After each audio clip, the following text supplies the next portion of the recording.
takes place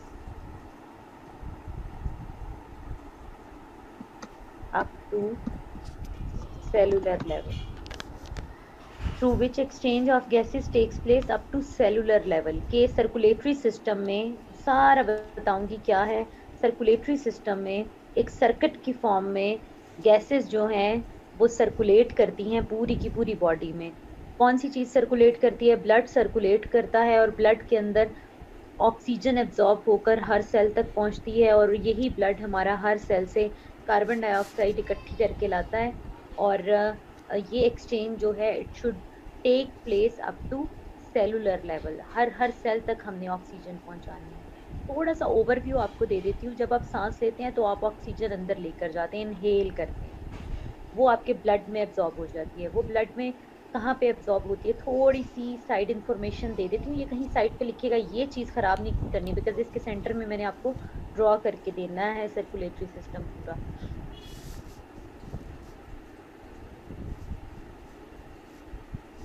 पिछले page पे जाके मैं लिख देती हूँ।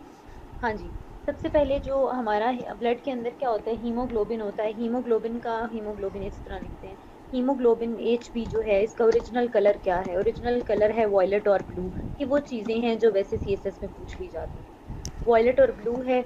And after absorbing oxygen, haemoglobin turns into red colour. ठीक है जी। अच्छा, अब ये जो ऑक्सीजन है ये ब्लड के अंदर एब्जॉर्ब होती है, और ब्लड के अंदर एब्जॉर्ब होने के बाद ब्लड पूरी की पूरी बॉडी में सर्कुलेट करता है। इनसाइड ब्लड वेसल्स और सेल्स को दिया जाता है। सेल के अंदर कौन सा प्रोसेस होता है वो देख लेते हैं। सेल के अंदर सबसे पहले तो जो आपने खाना खाया था वो ग्लूकोज में कन्वर्ट हो जाएगा, C6H12O6। अभी मैं ग्लूकोज ही लिख देती हूँ। ग्लूकोज भी सेल के अंदर मौजूद होगा, और ये ऑक्सीजन भी सेल के अंदर जाएगी। अब इस ऑक्सीजन ने इस ग्लूकोज की ब्रेक डाउन करनी है, और इसको कन्वर्ट करना है किसमें? इसको कन्वर्ट करना है इसने वाटर में, प्लस कार्बन डाइऑक्साइड में, प्लस ATP। ATP क्या है जी? ATP है एडिनोसिन ट्राइफॉस्फेट एनर्जी पैकेट। वो एनर्जी जो हम कहते हैं कि हमने खाना खाया है and now we are feeling energetic. अगर आप ऑक्सीजन अंदर ना लेके जाएं, कहते हैं ऑक्सीजन के बगैर डेथ हो जाती है। यार जब खाना खा लिया तो फिर ऑक्सीजन की क्या जरूरत है? भाई ऑक्सीजन की जरूरत है कि वो सेल में एब्जॉर्ब हो। सेल में एब्जॉर्ब होने के बाद जो डाइजेस्टेड फूड है ग्लूकोज, जो कि वो भी सेल में एब्जॉर्ब हो गया, उस डाइजेस्टेड फूड की मजीद ब्रेक डाउन करे, और उसकी मजीद ब्रेक डाउन करके उसको वाटर कार्बन डाइऑक्साइड में चेंज करे, और फिर उस वाटर और कार्बन डाइऑक्साइड को बॉडी से एक्सक्रीट कर दे, क्योंकि वो तो वेस्ट है ना। ये वाटर बॉडी से किडनीज के थ्रू बाहर निकाल दिया जाता है। कार्बन डाइऑक्साइड दोबारा लंग्स के थ्रू जैसे ही आप एक्सेल करते हैं वहां से निकाल दी जाती है। And you only need this energy adenosine triphosphate, जो हम कहते हैं कि we have eaten something and now we are breathing and we are feeling energetic. Because ये एनर्जी पैकेट्स जो हैं ये आपको एनर्जी प्रोवाइड करते हैं एडिनोसिन ट्राइफॉस्फेट की फॉर्म में।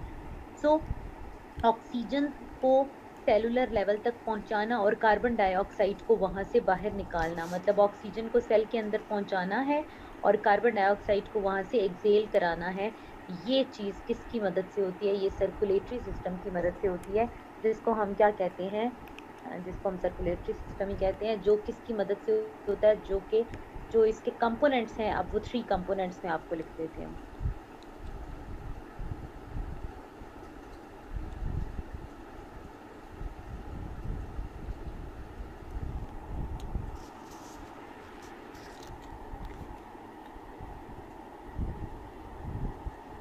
Circulatory system has 3 components. First one is heart.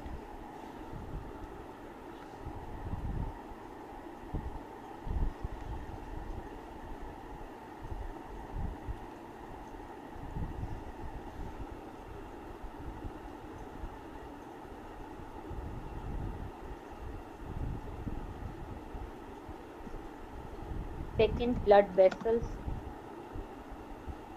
System कभी भी एक चीज से नहीं मिल के बनता, ये 2 या 2 से ज्यादा चीजों के मिलने से पूरा सिस्टम डेवलप होता है। और थर्ड चीज है ब्लड। मतलब सर्कुलेटरी सिस्टम के बेसिक कंपोनेंट्स कौन कौन से हैं? इसमें हार्ट, ब्लड वेसल्स और ब्लड का होना ज़रूरी है।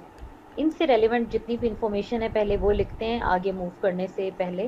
ठीक है जी। सबसे पहले आ जाते हैं हार्ट के ऊपर। हार्ट जो है, हार्ट के 4 चैम्बर्स हैं, सबको पता है। इसके बारे में जो क्वेश्चन आपको पेपर में पूछा जाना है या अभी तक पूछा जा चुका है उसकी बात पहले कर लेते हैं। हार्ट के 4 चैम्बर्स हैं।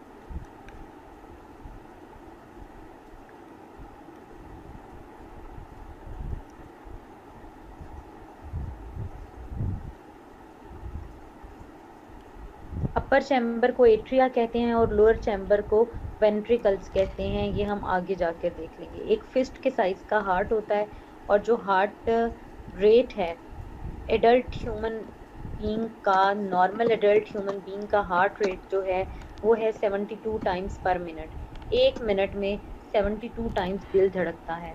ठीक है। अब आप इसको अगर सेकंड में कन्वर्ट करें तो किस तरह से करेंगे? हार्ट रेट पर सेकेंड, एक सेकेंड में दिल कितनी दफा धड़कता है? तो ये आपके पास आंसर आ जाएगा। इसको 72 को 60 से डिवाइड करें तो ये होगा 1.2 टाइम्स पर सेकेंड। एक सेकेंड में दिल जो है वो 1.2 टाइम्स धड़कता है, मतलब एक सेकेंड में एक से ज्यादा दफा दिल धड़कता है। 1.2 मतलब कोई 1.25 बन जाता है। देन आप क्या कहेंगे? Heart rate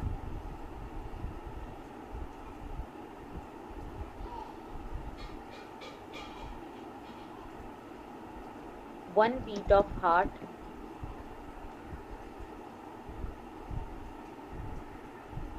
one beat of heart takes one time. दिल धड़कता है एक सेकंड से कम टाइम में, और वो कितना टाइम होगा? वो होगा 0.8 सेकंड। अब इन तीनों चीजों को आप गौर से जरा देख लीजिए। एक मिनट में दिल धड़कना क्या है जी? वो है 72 डिवाइडेड बाय 60, क्योंकि एक मिनट में 60 सेकेंड्स होते हैं, तो वो आपके पास निकल आएगा 1.2 टाइम्स पर सेकेंड। मैं साथ टाइम्स भी लिख देती हूँ ताकि आपको क्लियर हो जाए। सो 1.2 टाइम्स है हार्ट रेट पर सेकेंड, और 1 टाइम है हार्ट रेट, एक दफा दिल धड़केगा कितने टाइम में? 0.8 सेकेंड्स में। And I guess, I hope आप लोगों को ये क्लियर हो गया है। ठीक है। अच्छा जी, ये है हार्ट जो है। हार्ट क्यों इम्पोर्टेंट है? क्योंकि ये ब्लड को पुश करता है, ये पुश करता है ताकि वो ब्लड वेसल्स में मूव करे। तो हम क्या कहेंगे? पंपिंग ऑर्गन है, ये पंप करता है ब्लड को, तो दैट इज पंपिंग ऑर्गन। ठीक है जी। अब आ जाते हैं ब्लड वेसल्स। ब्लड वेसल्स को थ्री टाइप्स में डिवाइड किया जाता है। ब्लड वेसल्स को 3 टाइप्स में डिवाइड कर लेते हैं। आर्टरीज,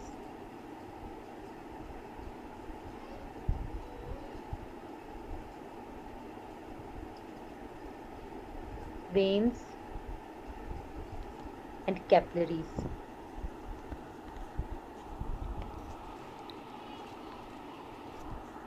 आर्टरीज को मैं रेड कलर का लिखती हूँ, इंटेंशनली रेड कलर का लिख रही हूँ बिकॉज आर्टरीज में ऑक्सीजनेटेड ब्लड होता है। आर्टरीज में ऑक्सीजनेटेड ब्लड है, और ऑक्सीजनेटेड ब्लड का कलर तो अभी आप पढ़ के आए हैं ना, नॉर्मल ब्लड।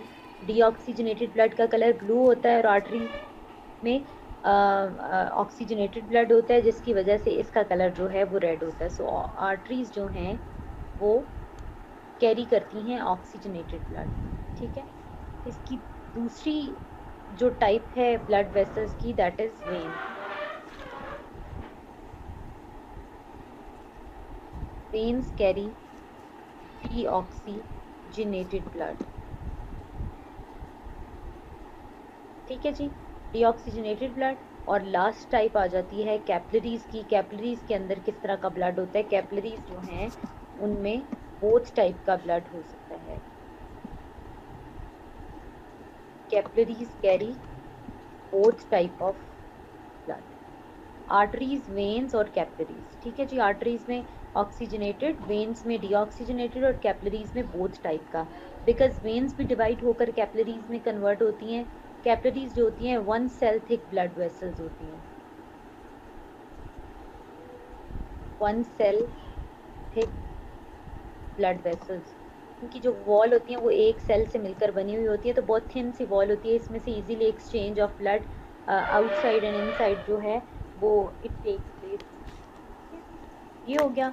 अच्छा, आर्टरीज और वेन्स के साथ एक चीज और लिख लीजिए, हर वो blood vessels which carries blood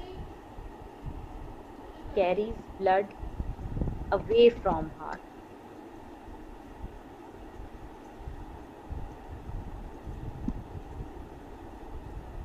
Arteries carry blood away from heart always. हर वो ब्लड वेसल जो हार्ट से ऑपोजिट साइड पे, हार्ट से अवे ब्लड लेकर जाएगी, उसको आपने क्या कहना है, उसको आपने आर्टरी कहना है। ये भी एक की है, इसको याद रखने की। और जो टूवर्ड्स हार्ट ब्लड लेकर आएगी, उसको आपने वेन कहना है। ठीक है। कैपिलरीज तो सेल के पास होती हैं, हार्ट के पास तो होती है।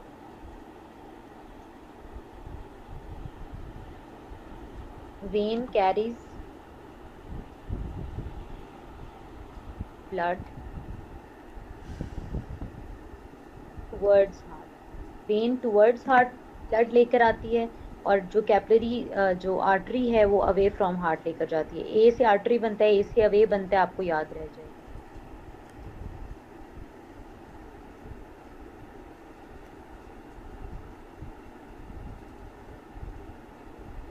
लास्ट पे आ जाते हैं हम ब्लड।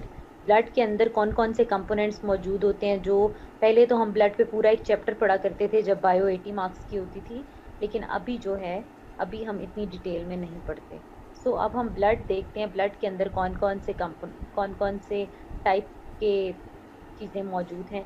सबसे पहले इसमें मौजूद है red blood cells. Red blood cells का लाइफ साइकिल होता है 120 days. red blood cells take 120 days to generate new cells or to replicate themselves. Then आ जाते हैं WBC और white blood cells। अच्छा जी, इस ऑब्जेक्टिव को मैं आपके सामने क्लियर कर देती हूँ। वाइट ब्लड सेल्स के अंदर बहुत सारी टाइप्स होती हैं। पर्टिकुलर वो वाइट ब्लड सेल्स जो हमें इम्यूनिटी प्रोवाइड करते हैं, उनका लाइफ साइकिल होता है 72 आवर्स से लेकर 72 आवर्स, और यू कैन से 3 डेज बनते हैं जी, 3 डेज। ठीक है, ये है। लेकिन कुछ और भी बहुत सारी टाइप के ब्लड वेसल्स हैं। अगर वो उन्होंने आपको, मैं अब आपको बताती हूँ सवाल का जवाब आपने कैसे देना है। जो ब्रॉड कैटेगरी में अगर उसने सारे वाइट ब्लड सेल्स देखे, तो इनका लाइफ साइकिल वेरी करता है 3 to मोस्टली ये 5 दिन तक थोड़े स्टे कर ही जाते हैं। ठीक है, सो 5 to 21 डेज। अब सवाल का जवाब कैसे देना है, दोनों ही ऑप्शंस मौजूद होती हैं। अगर उसने, जिस बंदे ने पेपर बनाया, जो एग्जामिनर था, उसने अगर तो वाइट ब्लड सेल की एक खास टाइप को मद्देनजर रखते हुए पेपर बनाया, तो वो पता क्या लिखेगा, वो ऑप्शंस में लिखेगा 3 डेज, 5 डेज और 7 डेज। ठीक है, तो आपने 3 डेज वाला मार्क कर देना है। अगर वो आपको रेंज देगा 3 to 17 डेज, 5 to 21 डेज और 7 to 52 डेज, तो उसमें से आप 5 to 21 डेज वाला जो है वो मार्क करेंगे। ठीक है, देन आ जाते हैं प्लेटलेट्स। प्लेटलेट्स का काम भी हमें इम्यूनिटी प्रोवाइड करना है। रेड ब्लड सेल का काम क्या है, रेड ब्लड सेल्स के अंदर क्योंकि हीमोग्लोबिन होती है, तो इट एब्जॉर्ब्स ऑक्सीजन। ये हो गया। इम्यूनिटी प्रोवाइड करना प्लेटलेट्स का काम है, और साथ ये ब्लड क्लॉटिंग में भी हेल्प करते हैं, ब्लड क्लॉटिंग। ठीक है, ये भी क्लियर हो गया। और बताइए, ब्लड के अंदर प्लाज्मा मौजूद होता है। प्लाज्मा का क्या मतलब होता है, what is plasma? Plasma are ion, ions जो हैं, आइंस है ना प्लाज्मा, प्लाज्मा आइंस हैं, और ये आपकी ब्लड की पीएच डिटरमिन करते हैं। What is pH? आपका ब्लड जो है दैट वुड बी एसिडिक और बेसिक। अच्छा, ब्लड की पीएच कितनी होती है? ब्लड कभी भी एसिडिक नहीं हो सकता, बिकॉज अगर ब्लड एसिडिक हो जाएगा तो आपको रिएक्शन हो जाएगा। सो ब्लड की जो पीएच है 7.4 होती है, और ये सवाल भी बहुत ज़्यादा आता है जी। रफ़ान और फ़रा हबीबुन्निसा, आप सब लोगों ने सही जवाब दिया है। रफ़ान ने भी ठीक दिया जवाब, उन्होंने एग्जैक्ट बताया। ठीक है, ये पेपर में काफ़ी आता है। अच्छा, plasma, white blood cell, red blood cell, platelet sorry, और water. water is 90% of blood and it determines osmotic balance of blood. मतलब ब्लड के अंदर कितना पानी होगा, ब्लड की तरफ सेल से निकल कर सॉल्ट्स आएंगे या ब्लड से सेल्स की तरफ सॉल्ट्स जाएंगे। ऑस्मोसिस होते हैं ना, movement of material from higher water potential towards lower water potential, कुछ इस तरह की बात होती है, ठीक है जी। ऑस्मोटिक बैलेंस ऑफ ब्लड, ये सारी चीजें ब्लड के अंदर मौजूद है। सो हमने क्या किया, हमने डिकोड कर लिया इस सर्कुलेटरी सिस्टम के अंदर कौन कौन सी मशीनरी जो है वो काम करेगी मिलकर। अब देखिए सिस्टम का पता किस तरह से बनता है, when more than 2 organs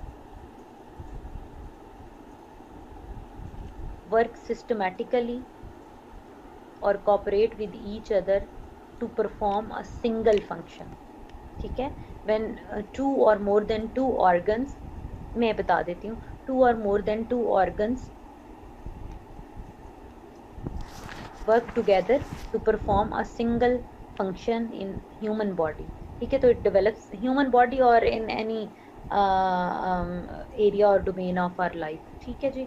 osmosis का मतलब ये है कि भाई जिधर पानी ज्यादा होगा ना, अगर ब्लड में पानी ज्यादा है तो सेल से निकल कर सॉल्ट्स पानी की तरफ आ जाएंगे, ब्लड की तरफ आ जाएंगे और देन आपकी बॉडी से एक्सक्रीट हो जाएंगे। अगर ब्लड के अंदर पानी कम है तो इट मीन्स के जो वाटर पोटेंशियल है ब्लड में लो है, लो होने की वजह से क्या है, सॉल्ट्स जो हैं ब्लड से सेल की तरफ जाएंगे। इसकी वजह से आपकी बॉडी जो है वो जैसे डिहाइड्रेटेड होती है और आपकी बॉडी में सेल्स में सॉल्ट्स जमा होने शुरू हो जाएंगे, ठीक है। तो ये अच्छी बात नहीं है। जब ब्लड में ज़्यादा पानी होगा तो सेल जो हैं उनसे सॉल्ट्स और वेस्ट निकल कर आसानी से ब्लड में मिक्स होंगे और वो पानी एक्सक्रीट हो जाता है ना हमारी बॉडी से through urine, through kidneys, kidneys clean करेंगी उसको, ठीक है। लोअर वाटर पोटेंशियल से हायर वाटर पोटेंशियल की तरफ मटेरियल्स मूव करते हैं। जिस साइड पे पानी कम होगा वहां से मटेरियल्स जो हैं वो ब्लड की तरफ मूव करेंगे, अगर ब्लड में पानी ज्यादा हो ब्लड में आ जाएंगे और ब्लड को फिर हम साफ कर लेंगे थ्रू किडनीज और फिर सही हो जाएगा काम। चलें जी आगे चलते हैं। तो अब हम सर्कुलेटरी सिस्टम ड्रॉ कर लेते हैं। सर्कुलेटरी सिस्टम ड्रॉ करने के लिए आपने क्या करना है, पेज के बिल्कुल सेंटर में एक बॉक्स ड्रॉ कर लेना है।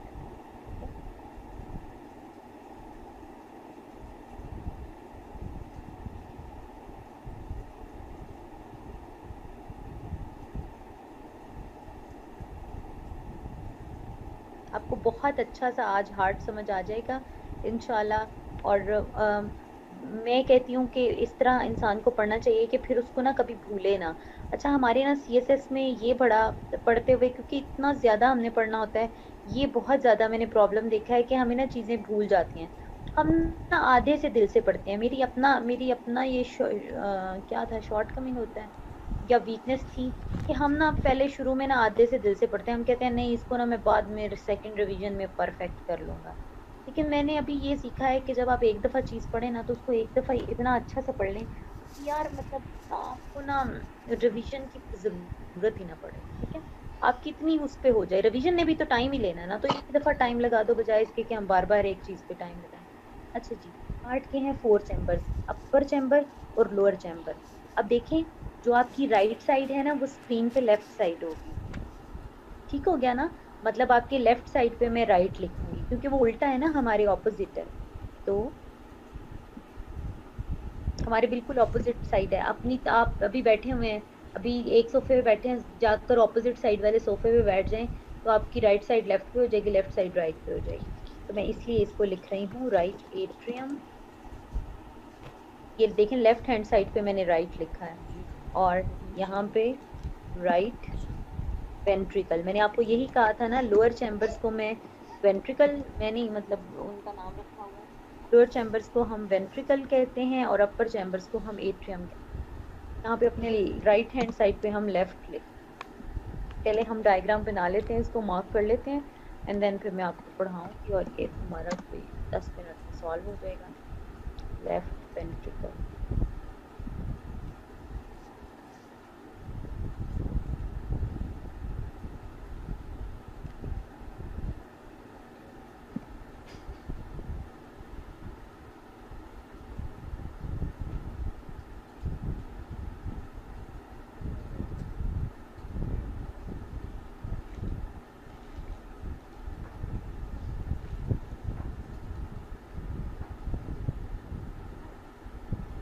काफी टाइम के बाद हमारी क्लास हो रही है।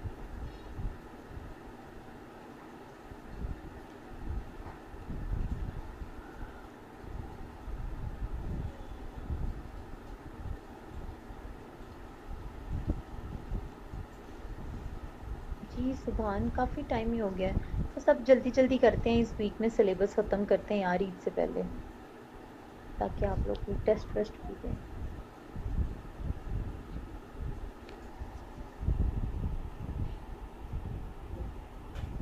जहां मैं रेड कलर बनाऊंगी तो वहां से आपको आइडिया हो जाना चाहिए कि यहाँ पे ऑक्सीजनेटेड ब्लड है। जहां ब्लू कलर से ड्रॉ करूंगी आपको आइडिया होगा कि ये डीऑक्सीजनेटेड ब्लड है, बिकॉज वेन्स जो हैं वो ब्लू कलर में होती हैं और आर्टरीज जो हैं वो रेड कलर में होती हैं।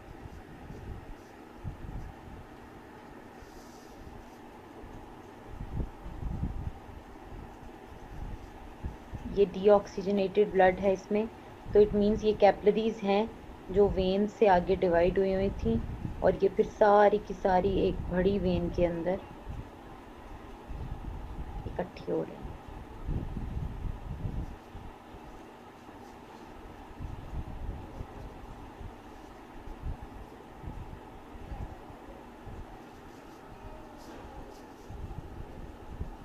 सब कुछ लेबल करवाऊंगी, सब कुछ 2-3 दफ़ा रिपीट कर दूंगी, ताकि कोई भी कंफ्यूजन ना रह जाए और समझ आ जाए। और इतना आसान हार्ट आपने कभी भी नहीं पढ़ा होगा जितना हम आज इजीली इसको अंडरस्टैंड कर लेंगे। I hope so.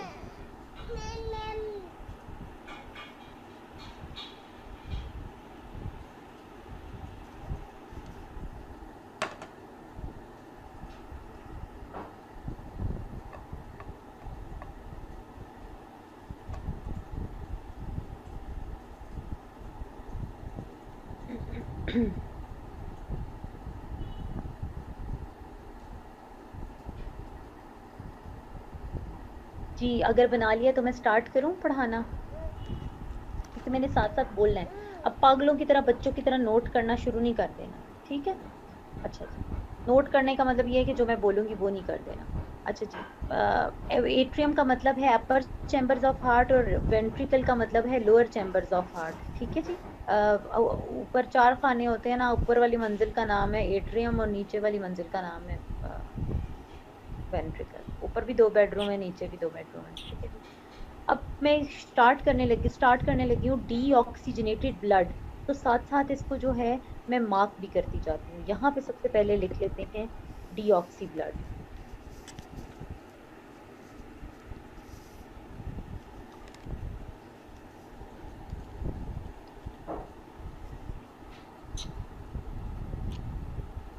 Deoxygenated blood is collected from all veins of our body and is poured into vena cava, the largest vein of our body.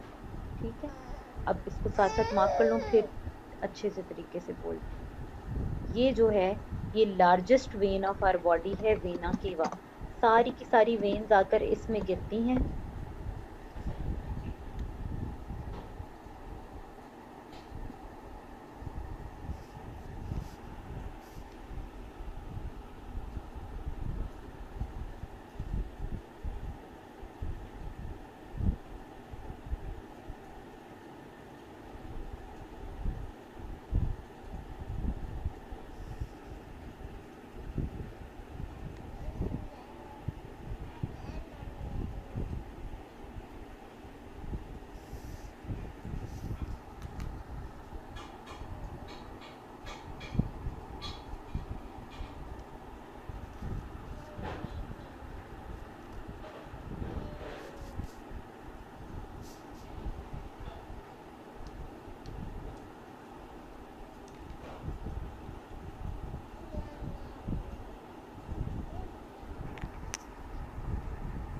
Ji, superior vena cava आपकी upper body से blood लेकर आती है, और inferior vena cava जो है आपकी lower body से ब्लड कलेक्ट करके लाती है।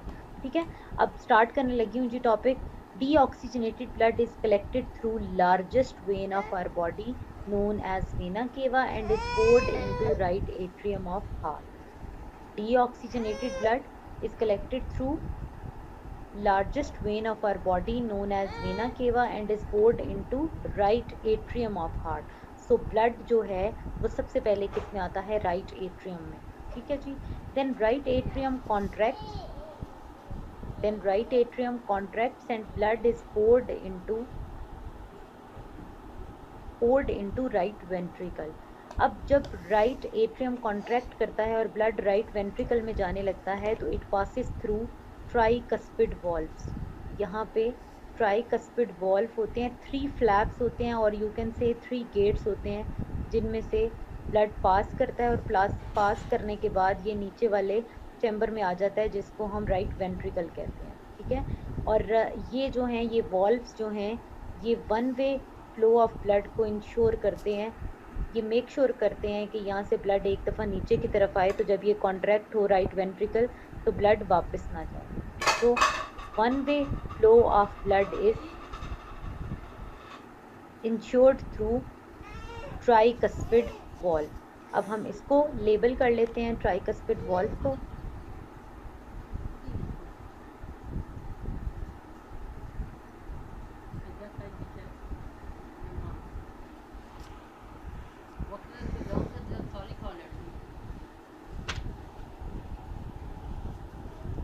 जी क्या था? Deoxygenated blood is collected through vena cava, the largest vein of our body, of human body, and is poured into right atrium. Right atrium contracts and blood passes through tricuspid valve and is poured into right ventricle. Then right ventricle contracts.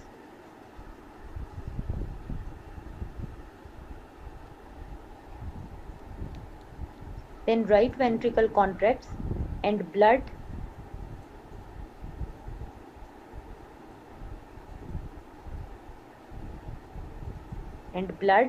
moves away from heart. अब ये away heart से move कर रहा है और जाएगा किसके through?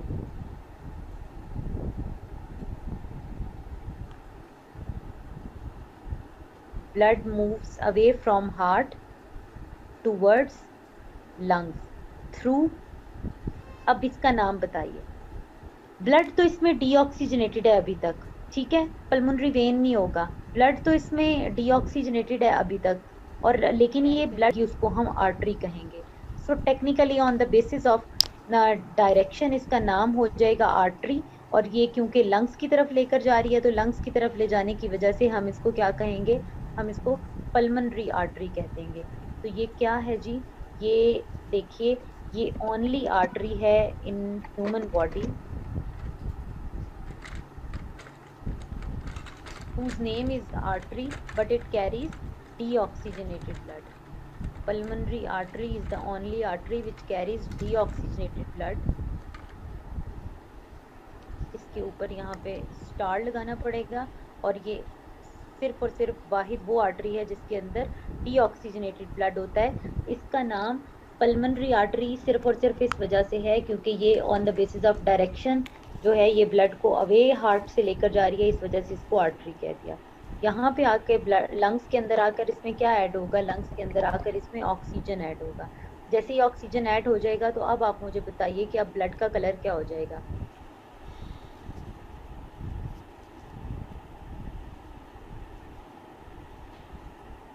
Blood का कलर हो जाएगा रेड.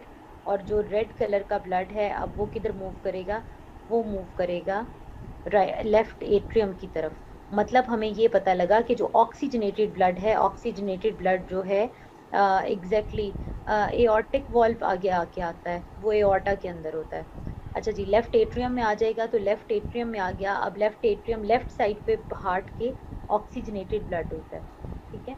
तो दोनों चीज़ें यहाँ पे आप नोट कर लीजिए कि यहाँ पे भी ऑक्सीजनेटेड ब्लड है और यहाँ पे भी ऑक्सीजनेटेड ब्लड है. ऑपोजिट साइड पे लिख लीजिए डीऑक्सीजनेटेड ब्लड. अगर आपको ये सवाल आए कि हार्ट के किस साइड पे ऑक्सीजनेटेड ब्लड होता है और किस साइड पे डीऑक्सीजनेटेड ब्लड होता है तो आपने ये नोट कर लेना. ठीक है. क्या है जी? Right atrium, left atrium. Left atrium contract करता है और ब्लड किस में से पास करता है? ब्लड पास करता है थ्रू बाइकस्पिड वॉल्व. अब यहाँ पे 2 फ्लैप्स वाले जो हैं वो गेट्स होंगे, 2 फ्लैप्स होंगे जो ब्लड को अलाउ करेंगे कि वो लेफ्ट एट्रियम से लेफ्ट वेंट्रिकल की तरफ चले जाएं। ठीक है, तो हम इसको भी लेबल कर लेते हैं। ये क्या है हमारा बाइकस्पिड वॉल्व।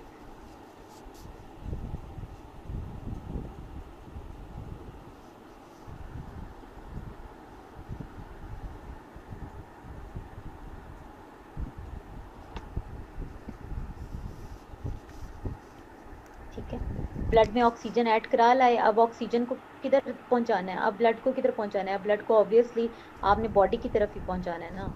ठीक है, तो ये left atrium contracts and blood passes through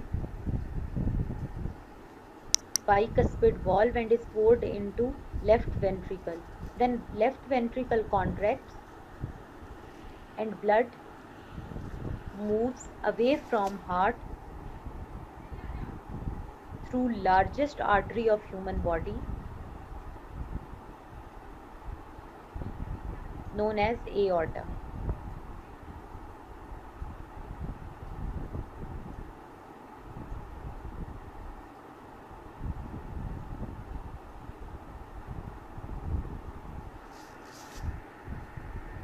ठीक है, एरो का निशान लगा दीजिए।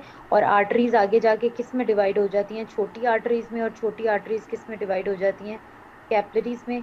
और ब्लड जो है वो डीऑक्सीजनेटेड ब्लड हमने इकट्ठा किया था बॉडी से, और ऑक्सीजनेटेड ब्लड जो है हम किसको प्रोवाइड कर रहे हैं, हम प्रोवाइड कर रहे हैं सारी की सारी बॉडी। ठीक है, ये था। मैं रिपीट करने लगी हूँ, नोट कर लीजिएगा। उससे पहले एओर्टा को मार्क कर देती हैं।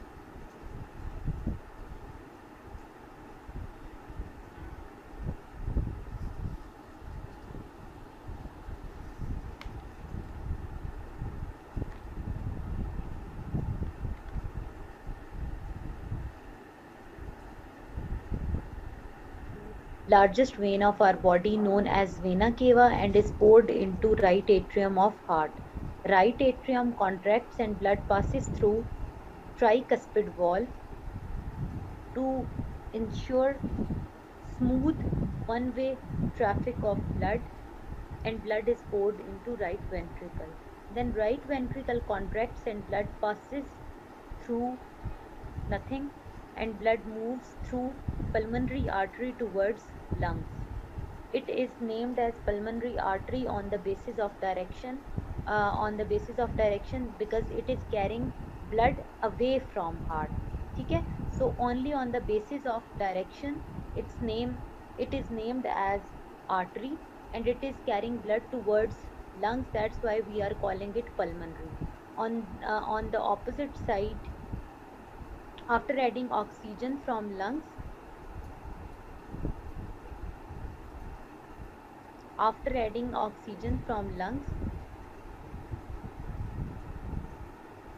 मैं तो बहुत ज़्यादा ज़ोर से बोल रही हूँ यार, ये इतना मसला है, लैपटॉप में तो नहीं कोई प्रॉब्लम, मैं तो इतना ही ऊंचा बोलती होती हूँ। आप लोग अपने वॉल्यूम कीजिए या अपने हेडफोन यूज़ कीजिए, हैंड्स फ्री यूज़ करें, उससे सही होगा। Through pulmonary when. अब देखें, ये वो वाहिद वेन है हमारी बॉडी में, 99% of veins carry deoxygenated blood. Pulmonary vein is the only vein which carries oxygenated blood. सब में deoxygenated blood होता है, सिर्फ और सिर्फ इसमें oxygenated blood है। तो ये 99 जो % हमारी आर्टरीज हैं उनमें ऑक्सीजनेटेड ब्लड होता है, पल्मनरी आर्टरी में डीऑक्सी होता है। ये जो है वेन सिर्फ एक वाहिद वो वेन है कि जिसमें पल्मनरी वेन होता है। ठीक है, तो क्या है, after adding oxygen from lungs, blood moves through pulmonary vein towards left atrium of our heart. ठीक है, सो लेफ्ट साइड में, लेफ्ट एट्रियम में पल्मनरी वेन के थ्रू आएगा, ये याद रखना है, और पल्मनरी आर्टरी के थ्रू राइट वेंट्रिकल से बाहर निकला था। ठीक है, then left atrium contracts and blood passes through bicuspid valve और mitral valve and is poured into left ventricle. When left ventricle contracts, blood moves towards body through aorta, largest artery of our body. Aorta के अंदर different जगहों पे जो है वो pulses भी लगे हुए होते हैं, वॉल्व भी होते हैं, ठीक है। पल्सेस क्यों होते हैं? ताकि उसको पीछे से प्रेशर मिले, प्रेशर मिलेगा तो वो आगे पूरी की पूरी बॉडी में स्प्रेड होगा। वेना केवा को दो पार्ट्स में डिवाइड किया जाता है। Inferior vena cava collects blood from lower part of the body, जो हार्ट से नीचे वाला बॉडी है। जो हार्ट से ऊपर वाली बॉडी है, वहां से जो ब्लड कलेक्ट होता है वो सुपीरियर वेना केवा के थ्रू होता है। That's all about circulatory system. अभी आपको क्लियर हो गया है तो मैं आपको ब्लड प्रेशर के बारे में बात बताती हूँ और फिर हम आगे चलते हैं।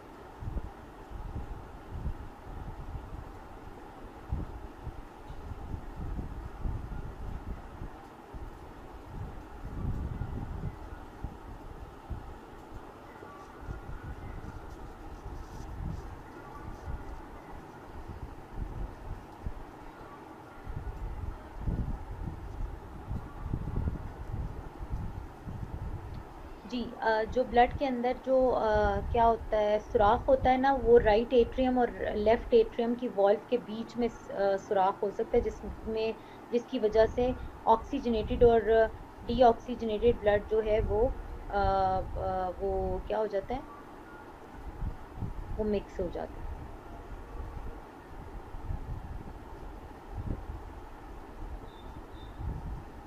ठीक है, तो वो कहते होते हैं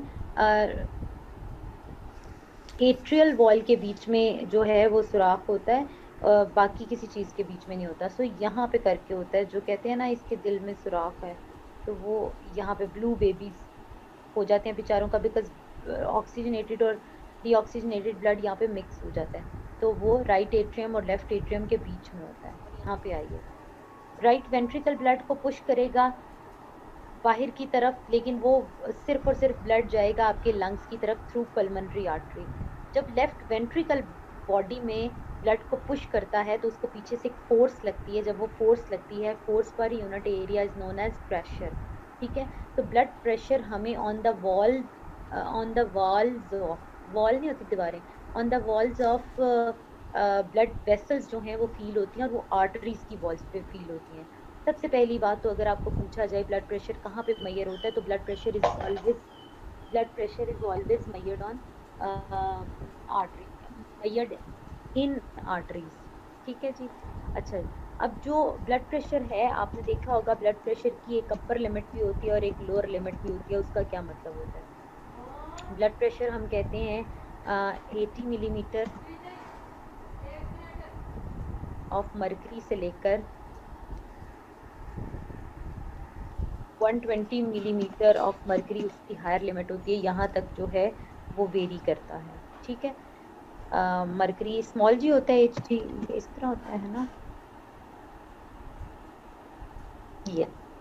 ठीक है, अब ये इसका क्या मतलब है? 80 मिलीमीटर मर्करी ब्लड प्रेशर कब आता है और 120 मिलीमीटर मर्करी कब आता है? आपके सामने जो डायग्राम है आपकी, उसी से साइड पे कहीं लिखिए और नोट कीजिए।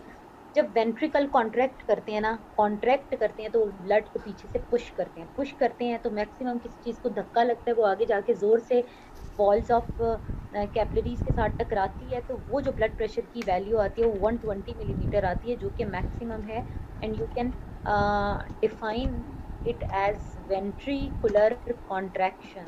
वेंट्रिकल्स जब कॉन्ट्रैक्ट करेंगे तो they will push blood towards the walls of arteries, and we will measure that blood pressure as 120 millimeter mercury। इसको ventricular contraction कहते हैं, और you can call it systole, systolic blood pressure और systole। जब ventricles contract करते हैं we call it systole and it is measured as 120 millimeter mercury। अच्छा जी, उसके बाद जब बिल्कुल लोअर वैल्यू आती है तो उस टाइम वेंट्रिकल्स रिलैक्स कर रहे होते हैं, वेंट्रिकुलर रिलैक्सेशन, दोनों साइड के वेंट्रिकल्स। मैं दोबारा डायग्राम पे जाऊंगी और एक चीज़ एक्सप्लेन करूंगी, अभी बस एक दफ़ा लिख लें। वेंट्रिकल्स जब रिलैक्स करते हैं तो थोड़ा सा बैकवर्ड फ्लो ऑफ ब्लड होता है, ब्लड वापस जो है, जैसे आप टैप खोलते हैं तो पाइप में से पानी बाहर की तरफ मूव करता है, टैप जैसे ही बंद करते हैं तो पानी वापस पाइप में से ऊपर की तरफ मूव करना शुरू कर देता है। ठीक है, तो वो लोअर वैल्यू आती है, ब्लड का प्रेशर कम हो जाता है, वेंट्रिकल्स पीछे से फोर्स नहीं अप्लाई कर रहे होते ब्लड पे, तो वो रीडिंग हमारे पास क्या आती है, 80 मिलीमीटर आती है। ठीक है जी। So 120 millimeter mercury and 80 millimeter mercury are upper and lower limit of blood pressure, known as ventricular contraction and ventricular relaxation. ठीक है, अब आपको एक सवाल पूछा जाए, अगर आपको कहा जाए कि what is complete heart beat. ठीक है जी, कंप्लीट हार्ट बीट की डेफिनेशन क्या होगी? Complete heart beat, one complete heart beat consists of one systole plus one diastole, मतलब ventricular diastole, ventricular contraction and relaxation. ठीक है, मैं आपको लिख के देती हूँ, एक second.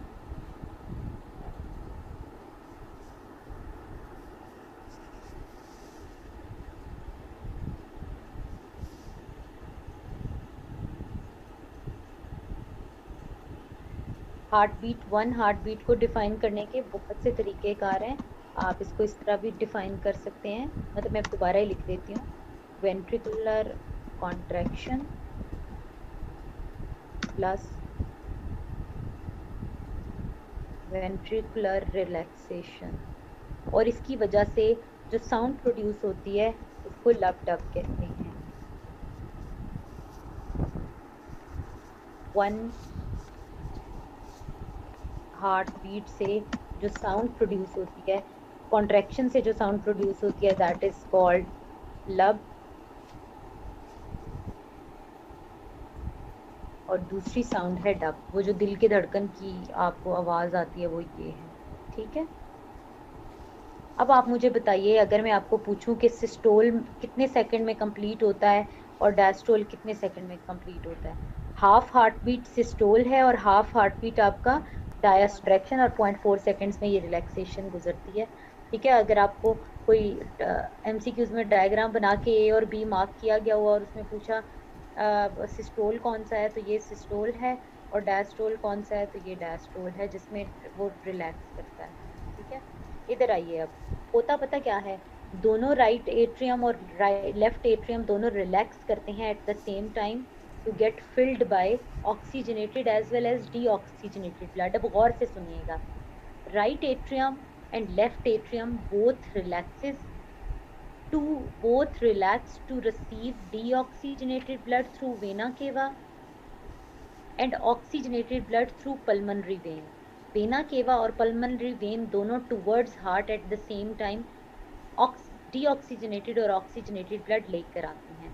Then right and left atrium both contract and blood passes through tricuspid and bicuspid valves at the same time.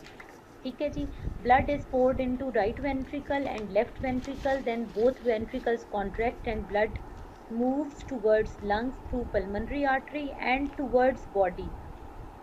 Deoxygenated blood moves towards lungs through pulmonary artery and oxygenated blood moves towards body through aorta. ठीक है, तो when ventricles contract we listen a sound lub, and then when they relax they are receiving or they are filled by blood. जब वो relax होते हैं ना, तो ये ट्राइकस्पिड और बाइकस्पिड वॉल्व से गुजर के ब्लड जो है इनके अंदर पोर्ड हो रहा होता है, उसकी आवाज डब आती है। वो एम्प्टी होता है ना, उसके अंदर ब्लड गिरता है तो डब की आवाज आती है। ठीक है, और जब वो पुश करता है ब्लड को towards the walls of arteries, तो हमें लब की साउंड सुनाई देती है। ठीक है जी, सो ब्लड प्रेशर अभी आपने ये देख लिया।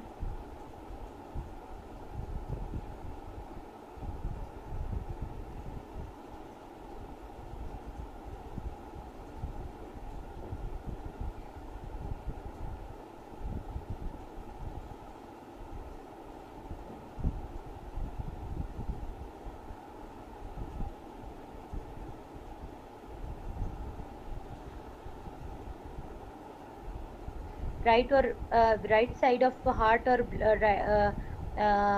Left side of heart same time पे कॉन्ट्रैक्ट और रिलैक्स करते हैं। जब ये रिलैक्स करते हैं तो अपर साइड हार्ट की इस तरह से खुली हुई होती है और नीचे वाली साइड कॉन्ट्रैक्ट होकर इस तरह से होती है।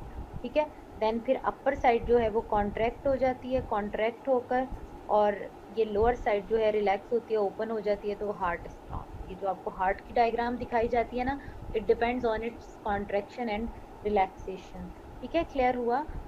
ऐसा ही डायग्राम बनाना है और आपने नीचे 5 to 3 लाइंस के अंदर ये एक्सप्लेनेशन लिखनी है कि कौन सा कॉन्ट्रैक्ट हो रहा है, कौन सा रिलैक्स हो रहा है, कौन सा largest vein of our body है, कौन सा लार्जेस्ट आर्टरी है। ठीक है ना, सही हो गया जी। एग्जाम बिल्कुल ऐसे ही बनाएंगे क्योंकि 5 मार्क्स का है, हमने तो इस पर बहुत टाइम लगा दिया, लेकिन इतना टाइम नहीं लगना चाहिए, लेकिन चले कोई बात नहीं, छोड़ो।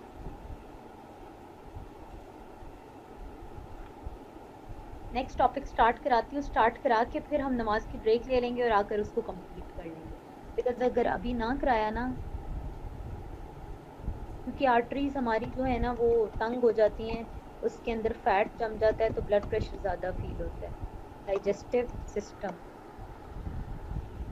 उसी तरह सारे सिस्टम्स को डायनामिक्स पढ़ाने के एक ही तरह के मैंने डिज़ाइन कर दिए, ताकि ना आप लोगों के लिए आसान हो जाए उसको कंपेयर करना और उसको याद रखना कि भाई इसके क्या कंपोनेंट है, ये मिलके क्या करते हैं और ये मिलके क्या करते हैं। सबसे पहले एक कॉम्प्रिहेंसिव डेफिनेशन कर लेते हैं डाइजेस्टिव सिस्टम की।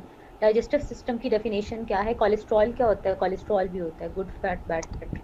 ठीक है यार, क्या आप कोलेस्ट्रॉल क्या होता है? ब्लड के फैट ही होता है, एक टाइप का फैट, फैटी एसिड।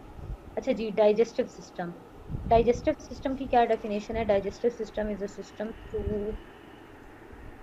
विच, अगर आप पिछले वाले डायग्राम पे जाएं तो आप ये बात मानते हैं ना कि यहाँ पे एक्सचेंज ऑफ गैसेस ही हुआ है, सिर्फ कार्बन डाइऑक्साइड ब्लड से निकाली है और ऑक्सीजन ब्लड में ऐड की है, और सर्कुलेटरी सिस्टम का कोई बेसिक, और ये क्या कर रहा था सर्कुलेटरी सिस्टम? असल में ब्लड को डायरेक्ट कर रहा था, डायरेक्शन दे रहा था। पहले बॉडी से कलेक्ट करके हार्ट की तरफ लेकर गया, वहां से लंग्स की तरफ लेकर गया, ऑक्सीजन ऐड करा के बॉडी फिर ब्लड में ले आया और फिर बॉडी को दे दिया। ठीक है जी, digestive system is a system through which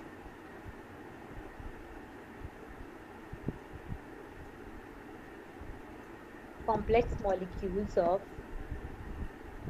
food, कौन सा फूड, जो फूड आप खाते हैं उसको हम इंजेस्टेड फूड कहते हैं। Complex molecules of food, digestive system is a system through which complex molecules of food are broken down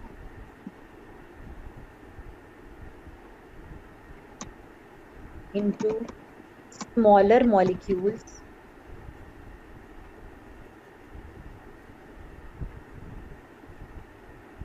अब ये डाइजेशन हो गई यार, broken down into smaller molecules, और कितने स्मॉलर मॉलिक्यूल्स?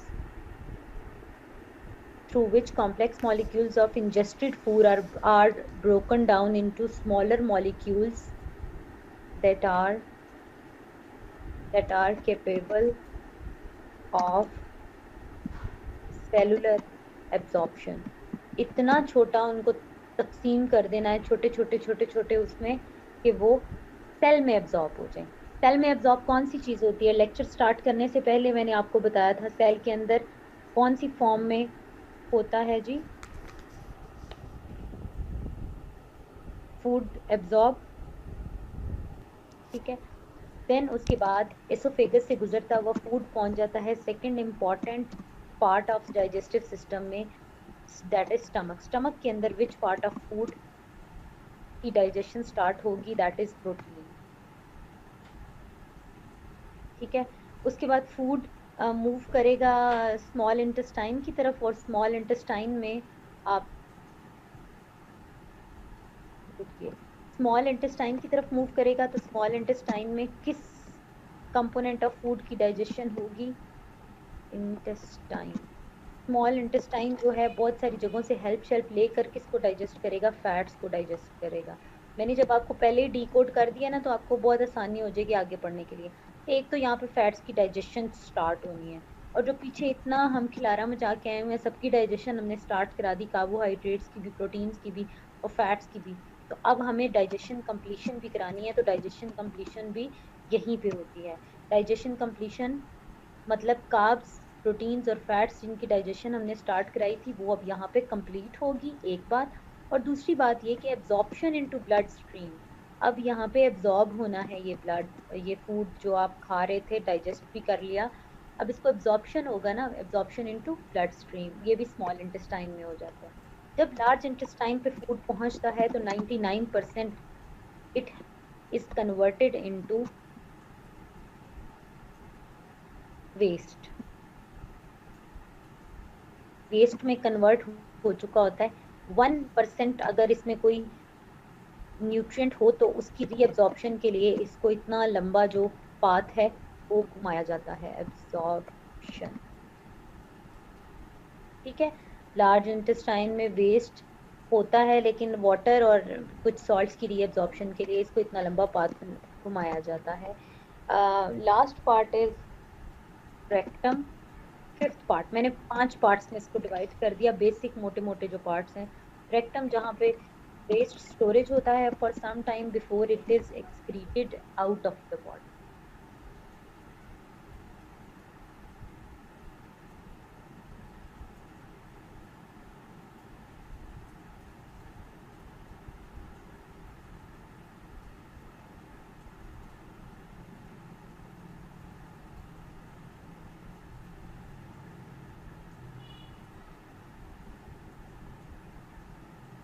अब अगर आपको डाइजेशन पूछ लिया जाए कि डाइजेशन किसको कहते हैं, तो आपने डेफिनेशन सेम ही कॉपी कर देनी है, बस इसमें प्रोसेस लिख देना है। प्रोसेस थ्रू विच, या process of breaking down of complex molecules of food into smaller molecules capable of cellular absorption is known as digestion. Digestion has two types.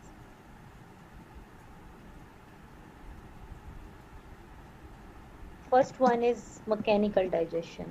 Mechanical digestion में क्या होता है? Mechanical digestion टंग और teeth की मदद से होती है, च्यूइंग और स्टमक की वजह से भी होती है, च्यूइंग एंड ग्राइंडिंग, चबाना फूड को और उसको ग्राइंड करना। दूसरा आ जाता है केमिकल डाइजेशन।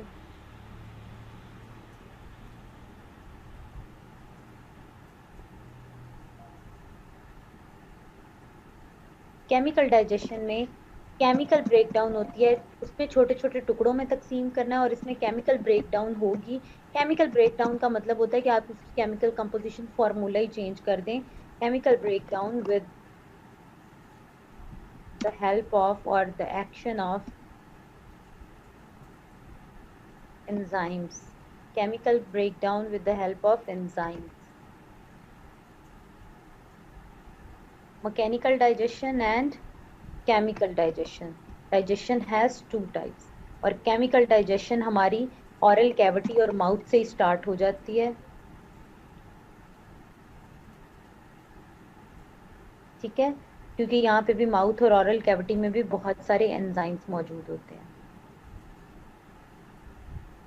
ठीक है जी, क्लियर हो गया। अब हम पढ़ना स्टार्ट करते हैं और जो हमने पढ़ना है वो हम देखते हैं किधर पढ़ा हुआ है।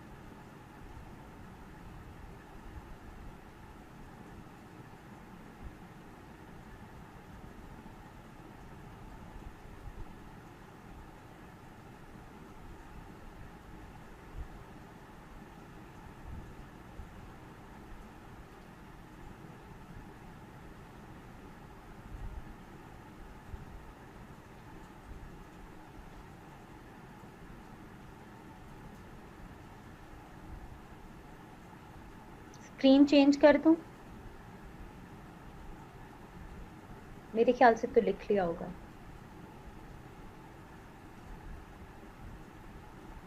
ठीक है, इसके ऊपर ये इस डायग्राम को मैंने क्यों लिया, इसको लेने की वजह ये थी बिकॉज इसमें जो कंपोनेंट्स हैं एक तो वो रिलेटिवली सिंपल वे में अरेंज कह रही हूँ, लेबल किए हुए हैं और बस वही वाले लेबल किए हुए हैं जिनकी हमें ज़रूरत है, इररेलेवेंट जो डिटेल्स हैं वो नहीं है। ठीक है, तो मैं उसके लिए अब ये स्क्रीन को क्लियर कर लेती हूँ। आप मुझे ये बताइए कि अजान हो चुकी है? अगर अजान हो चुकी है तो हम ब्रेक लेते हैं और आफ्टर ब्रेक जो है हम इस टॉपिक को कंप्लीट करते हैं और देन फिर आज हम एंड वाला किडनी वाला पढ़ लेंगे।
अच्छा फिर शुरू कर दूं?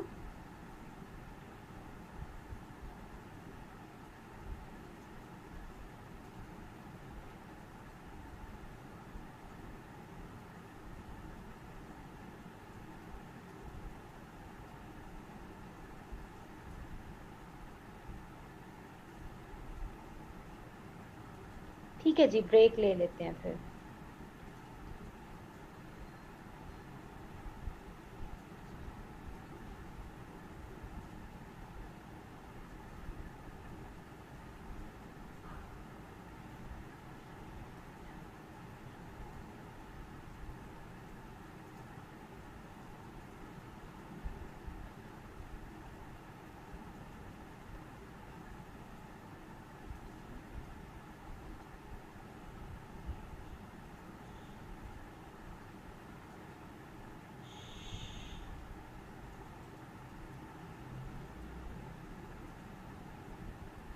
जी ठीक है जी, 7:45 पे दोबारा स्टार्ट करते हैं या 7:40 पे?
ठीक है जी, ब्रेक ले लीजिए, वापस आते हैं तो फिर इंशाल्लाह पढ़ते हैं। ठीक है, थैंक यू।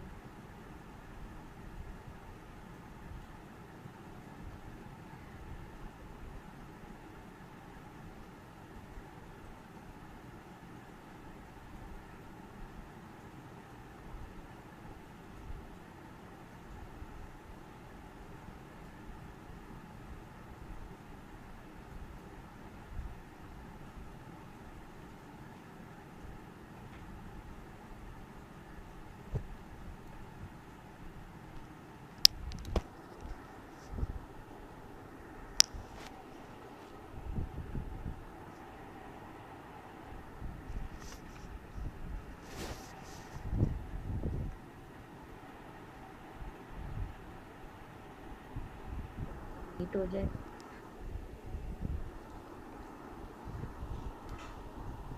बोलस जो है अपना downwards journey through oesophagus start करता है टूवर्ड्स स्टमक। ठीक है, इस डाउनवर्ड जर्नी को जब ये एसोफेगस के थ्रू मूव कर रहा होता है, इसको क्या कहते हैं? इसको कहते हैं पेरिस्टॉल्सिस। पेरिस्टॉल्सिस क्या है? डाउनवर्ड जर्नी ऑफ बोलस और फूड थ्रू एसोफेगस।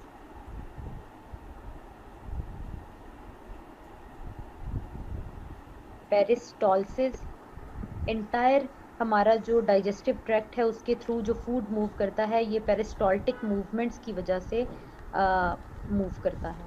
ठीक है, so with the help of, इसको हम थोड़ा सा बहुत ही गंदा हो गया, इसको साफ सुथरा कर लेते हैं।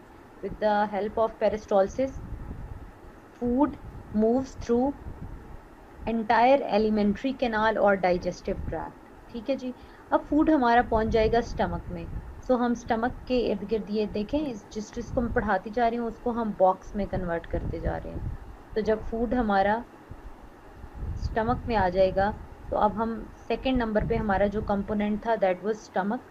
स्टमक के अंदर क्या क्या होता है वो अब हम इधर साइड पे लिख लेते हैं।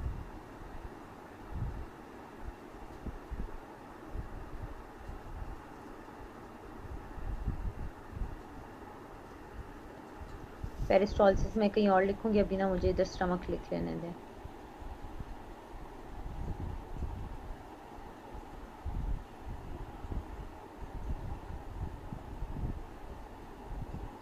Stomach is second part of digestive system. Stomach के अंदर तीन चीजें होंगी।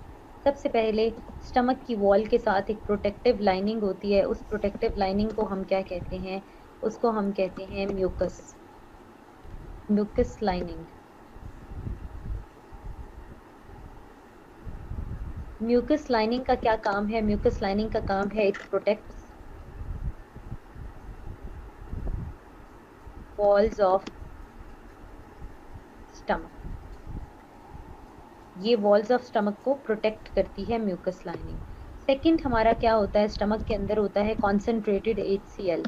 HCl क्या है, HCl हाइड्रोक्लोरिक एसिड है और ये कॉन्सेंट्रेटेड है। कॉन्सेंट्रेटेड को बस इस तरह ही लिख रही हूँ। और ये क्या करता है, ये करता है, किल करता है माइक्रो ऑर्गेनिजम्स को, ये किल करता है जर्म्स को, और क्या करता है, और ये पीएच मेंटेन करता है, पीएच मेंटेनेंस इसका काम है। ठीक है जी। हाइड्रोक्लोरिक एसिड जो है वो तो किल करेगा जर्म्स को, और क्या करेगा, पीएच मेंटेन करेगा, पीएच मेंटेन करेगा to activate protein digesting enzyme. Protein digesting enzyme क्या है, पेप्सिन है। पेप्सिन जो है वो प्रोटीन को डाइजेस्ट करेगा, जिसके लिए सारा इन्वायरमेंट जो है वो प्रिपेयर कर दिया गया है। प्रोटीन डाइजेशन यहाँ से स्टमक से स्टार्ट होनी थी। प्रोटीन, गोश्त भी प्रोटीन ही होता है। तो पेप्सिन को ये तमीज नहीं होती कि ये आपके स्टमक का चिकन बीफ है या ये आपने बाहर से खाया हुआ बारबेक्यू है। तो वो तो जब जहां उसको गोश्त नजर आएगा वो उसको डाइजेस्ट करेगा। So to protect the to protect the walls of stomach from pepsin's action, mucus lining is there. ठीक है। HCl बहुत ज्यादा कॉन्सेंट्रेटेड है, ऐसा तेजाब अगर हमारे वैसे स्किन के ऊपर गिराया जाए तो वो जल जाए, उससे भी म्यूकस लाइनिंग हमें प्रोटेक्ट करती है। अगर किसी भी तरह म्यूकस लाइनिंग की ब्रेकडाउन हो जाए तो इस ब्रेकडाउन की वजह से क्या होता है, अगर म्यूकस लाइनिंग की ब्रेकडाउन हो जाए तो इस ब्रेकडाउन की वजह से क्या होता है, इस ब्रेकडाउन की वजह से जो HCl और पेप्सिन है ये आपकी स्टमक की वॉल्स के ऊपर एक्ट करना शुरू कर देते हैं और आपको अल्सर हो जाता है, और अल्सर की वजह से आहिस्ता आहिस्ता आपके स्टमक में एक पूरा सुराख भी बन सकता है। ठीक है, which leads to cancer as well. जी जी हमजा फरा बिल्कुल सही है। ठीक है जी। तो म्यूकस जो है वो प्रोटेक्ट करती है HCl और पेप्सिन से। HCl एक तो किल करता है फूड के अंदर जितने जर्म्स होते हैं उनको, और दूसरा ये पेप्सिन के लिए एसिडिक इन्वायरमेंट जो है वो मेंटेन करता है, because enzymes always get active और एक्टिवेट। एंजाइम्स जो हैं वो काम किसके बीच में करते हैं, हाईली एसिडिक, हाईली एसिडिक लिख लीजिएगा, हाईली एसिडिक और highly basic environment. Neutral environment में ये काम नहीं करते।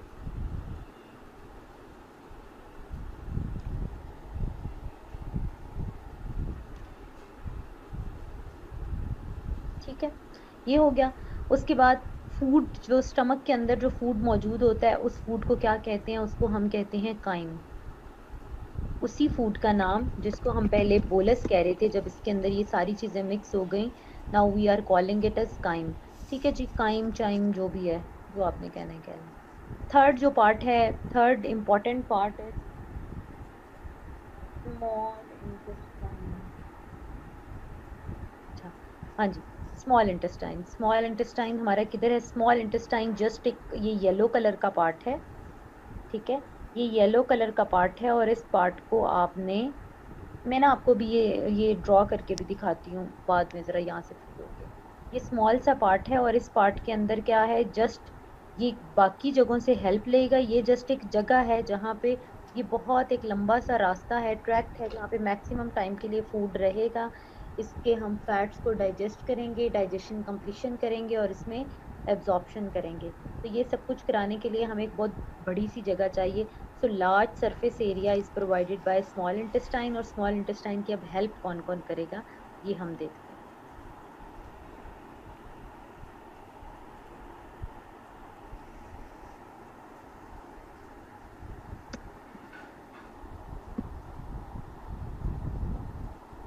स्मॉल इंटेस्टाइन की सबसे पहले हेल्प के लिए कौन आया, स्मॉल इंटेस्टाइन की हेल्प के लिए आया है लिवर। लिवर आपको नजर आ रहा है, ये यहाँ पे रेड कलर का एक है liver.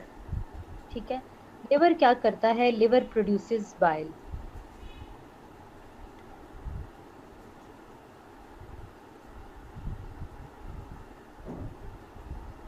And stores in gall bladder. Gall bladder किसको कहते हैं? गॉल ब्लैडर कहते हैं पित्ता को। सबसे पहला काम है liver produces bile and stores in gall bladder. It helps in fat digestion.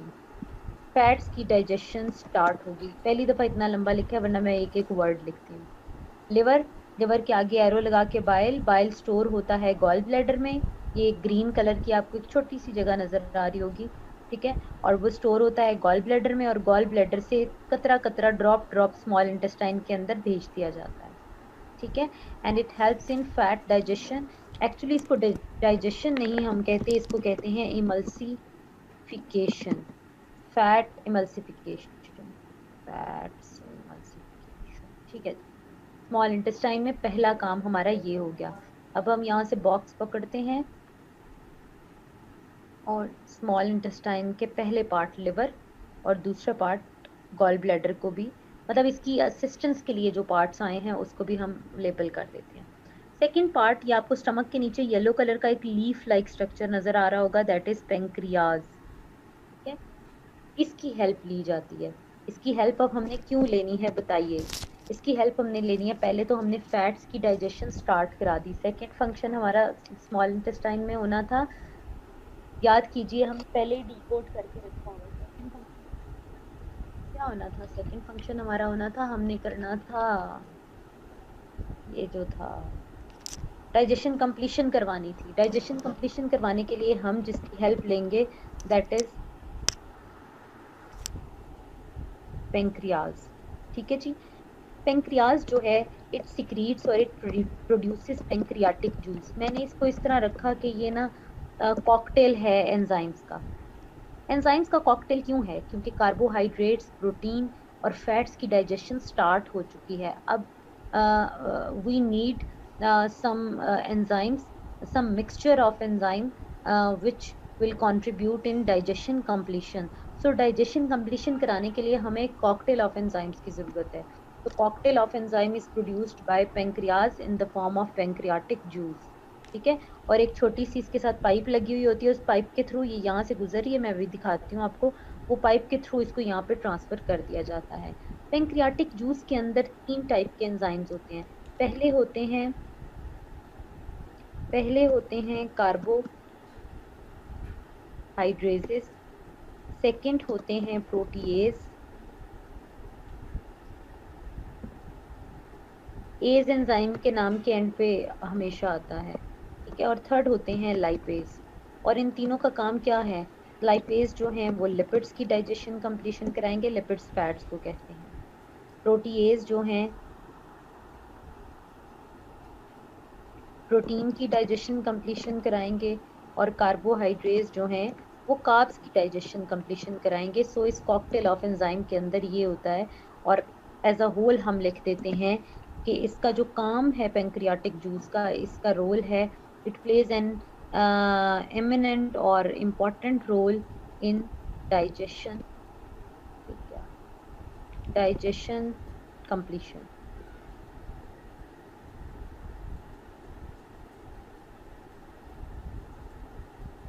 ठीक है। सो स्मॉल इंटेस्टाइन के अंदर एक फंक्शन हो गया, लिवर ने प्रोड्यूस किया बाइल, और उस बाइल को हमने बाइल डक्ट के जरिए पहुंचाया गॉल ब्लैडर में, और उधर से गॉल ब्लैडर के जरिए यहाँ से होता हुआ हमने इसको स्मॉल इंटेस्टाइन में भेज दिया।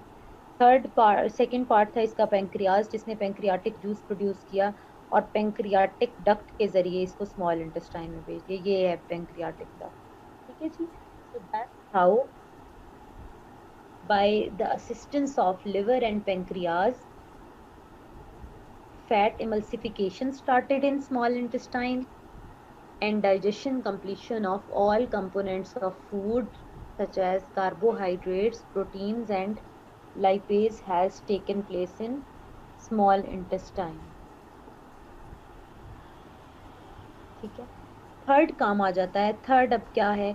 जब फूड कंप्लीटली डाइजेस्ट ही हो गया तो अब थर्ड फंक्शन क्या होगा? थर्ड फंक्शन यही होगा कि भाई इसने एब्जॉर्ब होना है।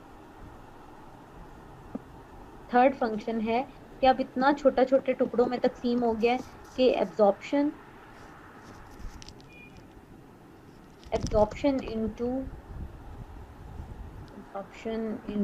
blood stream takes place in small intestine. ठीक है जी, absorption into blood streams of small digested components of food.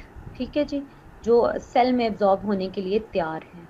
तो ये हमारा small intestine third part of digestive system भी कंप्लीट हो गया. ठीक है, कितना अच्छा सा हमने पढ़ लिया ना. अच्छा, उसके बाद फोर्थ पार्ट और लास्ट, सेकंड लास्ट पार्ट पे आ जाते हैं, that is small large intestine. Large intestine सबसे पहले जहाँ से आपकी स्टार्ट होती है, यहाँ से स्टार्ट होती है. ठहरे मैं आपको ना इधर से बताती हूँ. यहाँ से स्टार्ट होती है. यहाँ से जैसे ही स्टार्ट होती है तो इसमें एक छोटी सी एक्सटेंशन, एक एक्स्ट्रा सेलुलर ग्रोथ होती है. इसको क्या कहते हैं? अपेंडिक्स कहते हैं. अभी अपेंडिक्स भी पढ़ते हैं. और ये आपकी राइट साइड से स्टार्ट होती है. अगर आप पिक्चर को देखें तो ये आपके लेफ्ट साइड पे आ रहा होगा, लेकिन एक्चुअली ये आपकी राइट साइड है. राइट साइड से लार्ज इंटेस्टाइन स्टार्ट होती है और ये स्टार्ट होकर बिल्कुल रेक्टेंगुलर फॉर्म में इस तरह करके ये बनाती है, और इस तरह ये आपकी स्मॉल इंटेस्टाइन को सराउंड कर लेती है चारों तरफ से. ठीक है, ये है large intestine.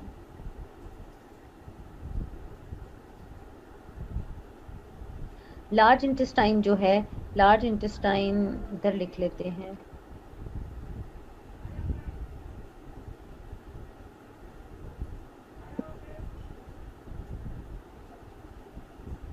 Large intestine contains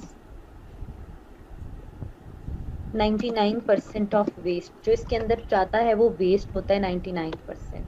ठीक है, अब ये इतना लंबा पाथ फूड को क्यों घुमाया जाता है और क्यों ज्यादा देर के लिए इसको स्टे कराया जाता है?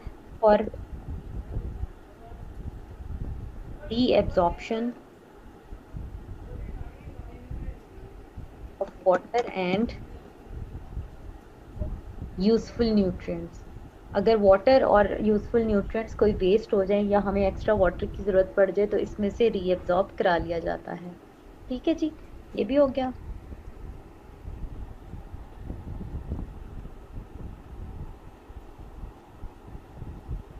अब आ जाते हैं अपेंडिक्स के ऊपर.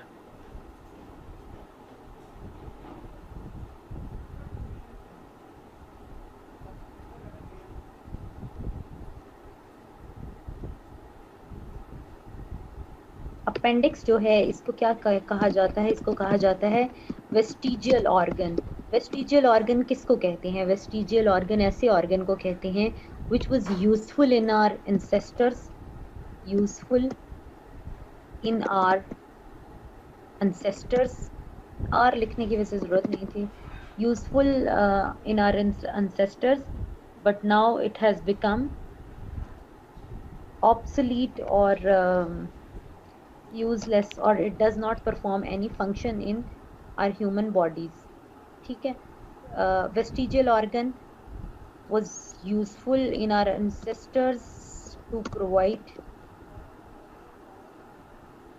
immunity. ठीक है, उनको इम्यूनिटी प्रोवाइड करता था और कुछ एंजाइम्स प्रोड्यूस करता था, जो कि पहले जो थे हर्बीवोर्स थे हम लोग, तो हर्बीवोर्स में जो एंजाइम्स होते हैं वो मदद करता था कि हम उनको डाइजेस्ट कर लें. ये घास फूस जो होता है, ग्रीन लीफी वेजिटेबल्स, क्योंकि हमारे अंदर वो नहीं होता, सेलुलेज एंजाइम नहीं होता जो कि सेलुलोज को हजम कर सके. तो ग्रीन लीफी वेजिटेबल्स हमारे अंदर उस तरह से डाइजेस्ट नहीं होती जिस तरह गाय भैंस भेड़ बकरी के अंदर डाइजेस्ट होती हैं. तो अपेंडिक्स जो है वेस्टिजियल ऑर्गन है, and it was useful in our ancestors and it used to provide useful in our ancestors to provide immunity. अच्छा जी, अभी एक प्रेजेंट स्कूल ऑफ थॉट ये है कि इट स्टिल प्रोवाइड्स तो नहीं कहते, प्रोड्यूस ना कह लें, it still produces useful enzymes. It still produces useful enzymes to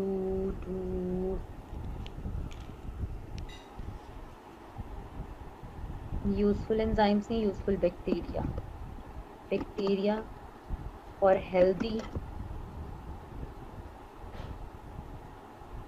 digestive tract. उसकी हेल्थ को मेंटेन करने के लिए डाइजेस्टिव ट्रैक्ट के यहाँ पे useful enzymes are still produced by appendix.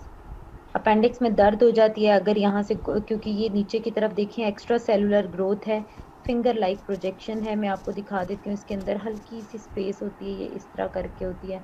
इसके अंदर अगर यहाँ से गुजरता हुआ कोई वेस्ट पार्टिकल यहाँ पे ट्रैप हो जाए तो देखिए यहाँ से तो आगे जाता रहेगा फूड, वो तो वहां से साफ होता रहेगा। जो इसके अंदर रहेगा वहां पे बैक्टीरियल ग्रोथ स्टार्ट हो जाएगी, बैक्टीरियल ग्रोथ से इन्फ्लेमेशन होगी, इन्फ्लेमेशन से पस प्रोड्यूस हो जाएगी, और पस की वजह से आपको अपेंडिक्स का दर्द होगा तो इसको रिमूव कर देंगे, छोटा सा ऑपरेट करके, सर्जरी करके ऑपरेट करके इसको रिमूव कर देंगे, तो then you will be healthy और आपकी सेहत पे कोई खास असर नहीं पड़ेगा। ठीक है। Last part of digestive tract is fifth part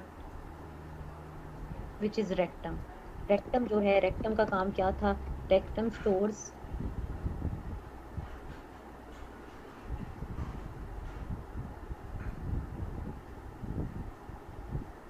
waste for some time before it is excreted out of the body। तो इतना लंबा लिखने के बजाय हम इसको लिख देते हैं, it is just storage house of waste.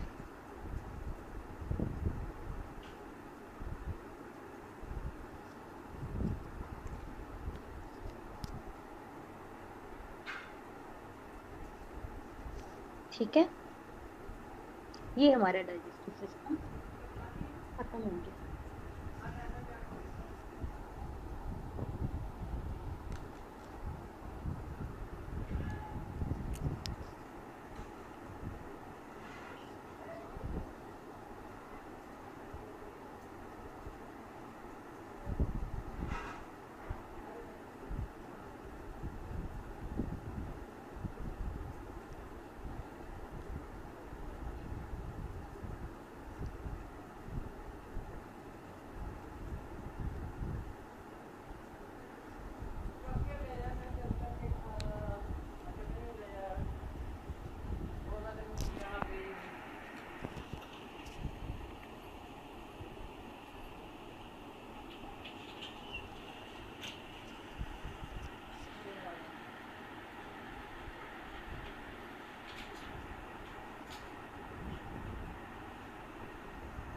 यार आप लोग आज बोल नहीं रहे, किधर हैं सारे?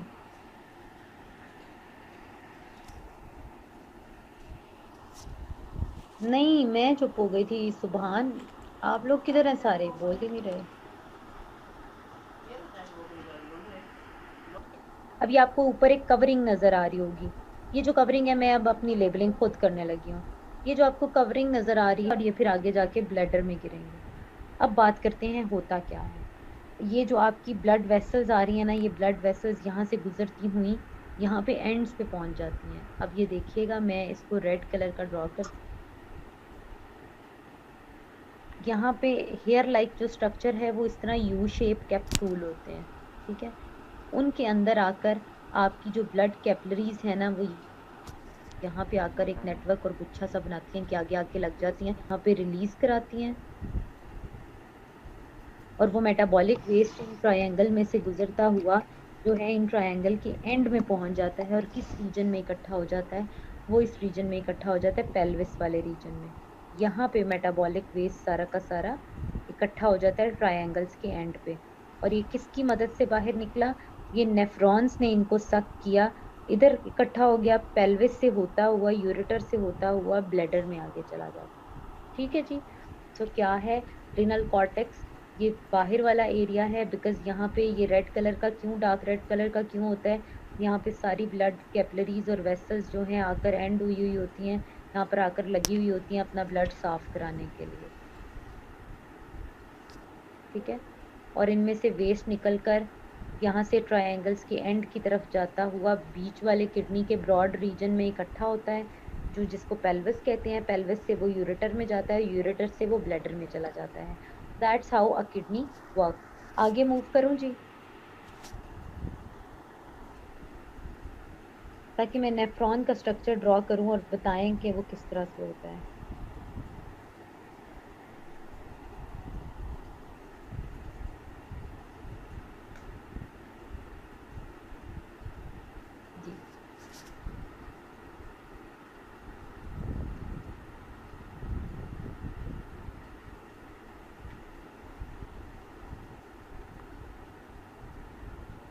ठीक है ना, ये आपने स्क्रीनशॉट ले लिया, मैं आगे जा रही हूँ।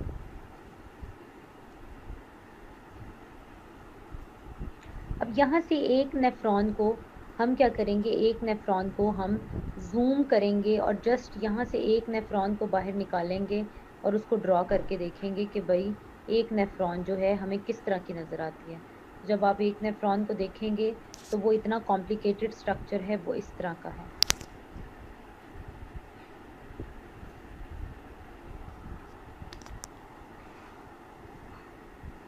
यहाँ ये ब्लड कैपिलरीज का नेटवर्क होता है, ठीक है। ब्लड कैपिलरीज बोथ टाइप की हो सकती हैं, सो हम रेड और ब्लू दोनों, ऑक्सीजनेटेड और डीऑक्सीजनेटेड दोनों टाइप का हो सकता है। तो ये यहाँ पे एक नेटवर्क बनाती हैं। जो वो नेटवर्क बनाती हैं, उस नेटवर्क को, नेटवर्क ऑफ ब्लड कैपिलरीज को हम ग्लोमेरुलस कहते हैं। मैं साथ साथ लिखती भी जाती हूँ, ठीक है जी। नेटवर्क, फिर सारा बोल दूंगी, आपको समझ आ जाएगा, बस हमने समझना ही होता है।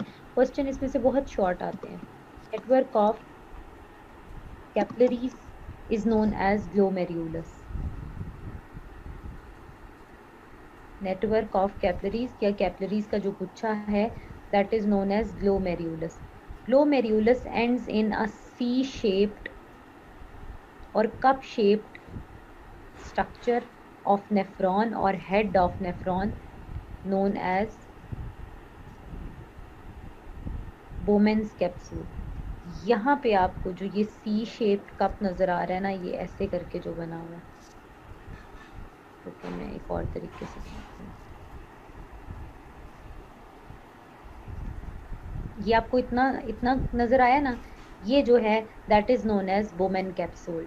बोमेन कैप्सूल क्या करता है, बोमेन कैप्सूल का फंक्शन है, बोमेन कैप्सूल, बोमेन, मैं ये इसको लिख रही हूँ इस तरह से, Bowman capsule does pressure filtration. ये प्रेशर फिल्ट्रेशन करता है। इसका काम करने का तरीकाकार ही ये है, दैट बोमेन कैप्सूल डज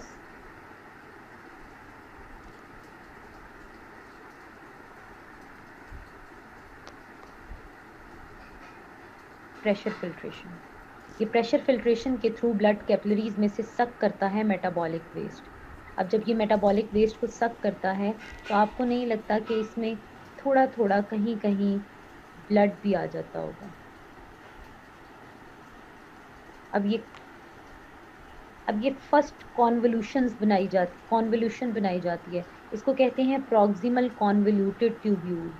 ये to increase timing of this metabolic waste in nephron, कि अगर रीएब्जॉर्प्शन की ज़रूरत पड़े, यूज़फुल ब्लड जो इसके अंदर आ गया है, हम यूरिन के अंदर ब्लड तो नहीं आ रहा होता ना, बिकॉज ब्लड के जो यूज़फुल न्यूट्रिएंट्स हैं वो दोबारा रीएब्जॉर्ब हो जाएंगे।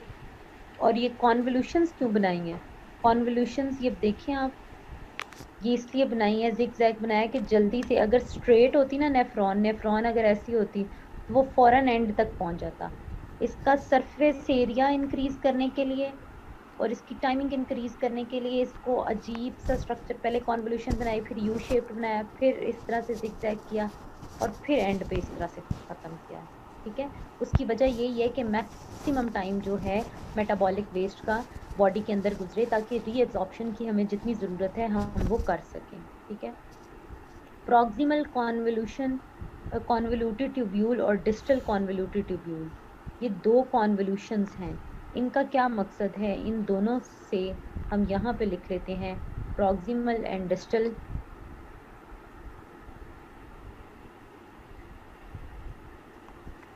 proximal and distal convolutions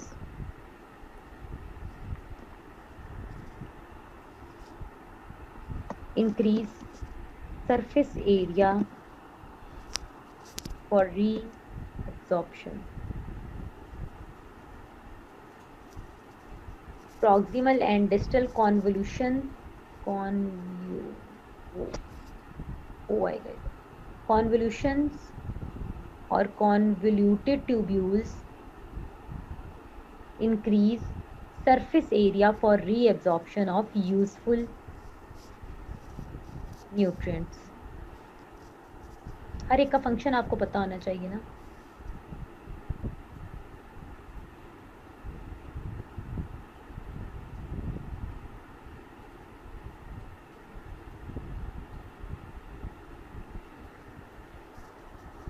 women capsule pressure filtration करता है, ग्लोमेरुलस नेटवर्क ऑफ कैपिलरीज है, ठीक है।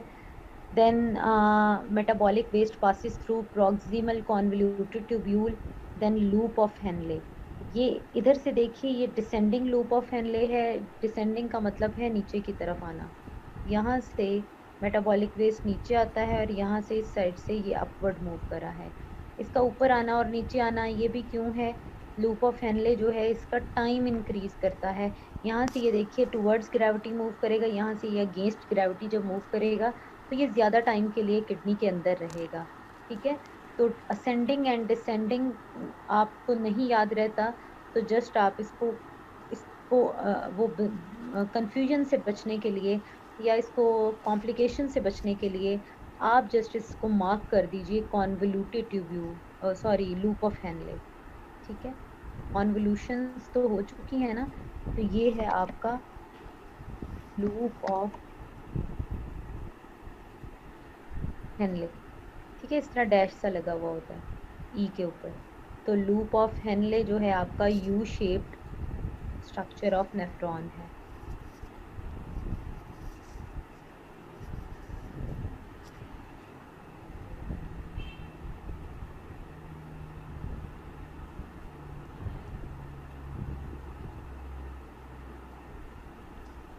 ठीक है जी, ये यू शेप्ड होता है loop of Henley. Loop of Henley से डिस्टल कॉन्वोल्यूटेड ट्यूब्यूल में जाता है और देन आ जाता है कलेक्टिंग डक्ट में, ठीक है।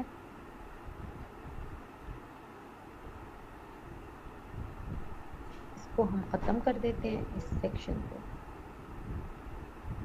कलेक्टिंग डक्ट में आपको बहुत सारी ब्रांचेस नजर आ रही हैं और यहाँ से देखकर एक अंदाजा हो रहा है कि यहाँ से बहुत सारी चीजें कुछ कुछ एब्जॉर्ब हो, बहुत सारी ब्रांचेस जो हैं वो इनवर्ड साइड पे कुछ लेकर जा रही हैं। मतलब ये वापस कुछ जा रहा है बॉडी के अंदर या ब्लड के अंदर।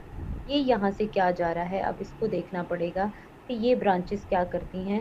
तो जो कलेक्टिंग डक्ट है, जब कलेक्टिंग डक्ट में पहुंचता है तो कहते हैं इसमें से ऑलमोस्ट सारे यूजफुल न्यूट्रिएंट्स एब्जॉर्ब हो चुके होते हैं। फिर कलेक्टिंग डक्ट से ये जो वापस ब्रांचेस जा रही हैं, यहाँ से लगता है कोई और चीज भी रीएब्जॉर्ब हो रही है। तो रीएब्जॉर्प्शन होती है, रीएब्जॉर्प्शन ऑफ सोडियम आयन। अगर आपकी बॉडी में सोडियम सॉल्ट्स की कमी हो जाए, सोडियम आयन एंड वाटर, और अगर वाटर की कमी हो जाए तो takes place through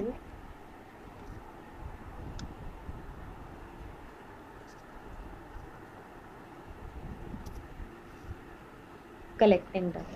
So reabsorption of sodium ion and water takes place through collecting duct.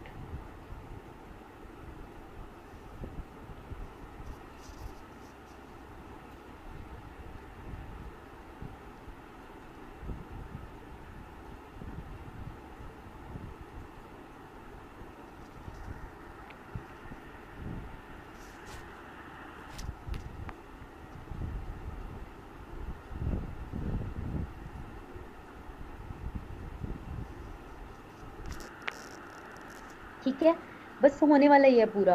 तो क्या था जी, दोबारा बस रिपीट करते हैं। Glomerulus is a network of capillaries present in C-shaped or cup-shaped first part of nephron, which is unit of excretory system. Woman capsule. Woman capsule is C-shaped or cup-shaped first part of nephron, which does pressure filtration through network of capillaries, glomerulus. ठीक है जी। Then metabolic waste passes through proximal convoluted tubule, loop of Henle, and distal convoluted tubule. Loop of Henle increases time of metabolic waste, and proximal and distal convolutions increase surface area for reabsorption. बताती हूँ वो कैसे। And then जो है metabolic waste reaches to collecting duct. When it reaches to collecting duct, it is the last part of the nephron, जो triangle नहीं थी, triangle के बिल्कुल last part के ऊपर ये आ जाती हैं। ट्रायंगल कौन सी थी आपकी? ट्रायंगल जो आपके पिरामिड्स, रेनल पिरामिड्स नहीं बने हुए थे। ये नेफ्रॉन यहाँ से ऐसे करके शुरू हुई थी और अब ये इसका आखिरी पार्ट यहाँ पे आ जाता है। यहाँ से मेटाबॉलिक वेस्ट जो है वो बाहर निकल जाता है, पेल्विस में आ जाता है। पेल्विस से यूरेटर में और यूरेटर से पेल्विस से यूरेटर में और यूरेटर से ब्लैडर में और ब्लैडर से it is excreted out of the body through urethra. ठीक है। अच्छा, अब कलेक्टिंग डक्ट से रीअब्जॉर्प्शन होती है किसकी, सोडियम आयन की या वाटर की। अगर आपकी बॉडी में सोडियम कम है तो वो भी आपकी यूरिन से रीअब्जॉर्ब होगा, और अगर वाटर कम है तो भी यहाँ से रीअब्जॉर्ब होगा, ताकि डिहाइड्रेशन ना हो जाए। मैंने कहा प्रॉक्सिमल और डिस्टल कॉन्वोल्यूटेड ट्यूब्यूल इंक्रीज करती हैं सरफेस एरिया फॉर रीअब्जॉर्प्शन। किस तरह से? क्योंकि इस ग्लोमेरुलस से एक नेटवर्क निकलता है और ये दोबारा आकर पूरे के पूरे नेफ्रॉन को कवर करता है, और इसमें से दोबारा जो है वो रीएब्जॉर्ब कर लेता है। अगर कोई यूजफुल न्यूट्रिएंट इसमें आ गया है ना, तो वो दोबारा यहाँ से रीएब्जॉर्ब होगा। So whole nephron is covered by network of capillaries. Absorption उसकी बोमेन कैप्सूल के थ्रू होगी, प्रेशर के थ्रू। यहाँ पे वो दोबारा आएंगे और प्रेशर के थ्रू दोबारा रीएब्जॉर्ब कर लेंगे अगर कोई यूजफुल न्यूट्रिएंट इधर आ गया, क्योंकि ज्यादा तो वाटर ही है ना, थोड़ा सा वो है तो वो इधर से उधर की तरफ मूव कर जाएगा। ठीक है जी, ये था हमारा किडनी लेक्चर। अभी खत्म नहीं हुआ, अभी लास्ट पार्ट रहता है इसका, जो कि है फंक्शन ऑफ किडनी। ये आपको सवाल आता है कि आप बताइए फंक्शन ऑफ किडनी क्या है। फंक्शंस ऑफ किडनी, अगर आपको 5 मार्क का सिर्फ फंक्शंस ऑफ किडनी पे आ जाए तो देन आपने इनको हेडिंग बना लेना है और आपने इनको एक एक लाइन में एक्सप्लेन कर देना है। अगर आए कि what is excretory system, how nephron is unit of excretory system, तो नेफ्रॉन की तस्वीर बना के नेफ्रॉन को एक्सप्लेन करना है। और देन फिर लास्ट पे आ जाता है फंक्शंस ऑफ किडनी, तो आपने बुलेट पॉइंट्स की फॉर्म में 5 फंक्शंस जो हैं वो लिख देने हैं। फर्स्ट फंक्शन है, फर्स्ट फंक्शन ऑफ किडनी है प्रेशर फिल्ट्रेशन।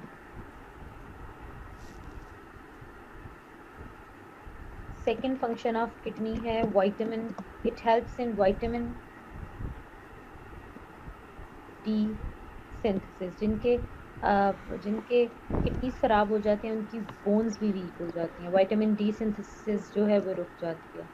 थर्ड है osmotic balance of blood, blood के अंदर कितना पानी होगा ये मेंटेन करते हैं। ठीक है जी। फोर्थ होगा ion balance of blood, ionic balance of blood, osmotic balance of blood and vitamin D synthesis और प्रेशर फिल्ट्रेशन। ठीक है। और फिफ्थ फंक्शन है, आयन भी हो गया, ऑस्मोटिक भी हो गया, फिफ्थ फंक्शन है इसका ये